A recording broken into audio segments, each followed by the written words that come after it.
इसीलिए मैं उसे यहाँ से कहीं दूर लेकर जाना चाहता बात को समझ ही रहे, आपकी हूँ। जिंदगी में फिर एक बार उसे मौका देना चाहता जिंदगी बर्बाद हो जाएगी।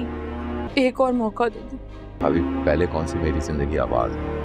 आपके भाई की बेटी हूँ ना। शायद ऐसे भी हो सकता है कि शादी के बाद वरीशा मैं आपके आगे हाथ जोड़ी हूँ, बल्कि मैं आपके पाँव पड़ने ठीक हो जाए, के लिए तैयार हूँ। मेरे बाबा, आपके घर और आपकी जिंदगी से वो दूर चली जाएगी। एक दफा तो मुझे माफ करें, जो बोलेंगे ना मैं वो करूँगी। मैं अपने फायदे के लिए किसी का नुकसान नहीं होने दूंगी। मैं एक शर्त पर तुम्हें माफ करूंगा अगर तुम मेरी बात मानोगे। मैं अच्छी तरह जानता हूँ कि सारी शर्तें मंजूर हैं मुझे। वरीशा आपका खून है और आप उससे बहुत मोहब्बत करते हैं। कल तुम्हारा निकाह है तानिहल के साथ।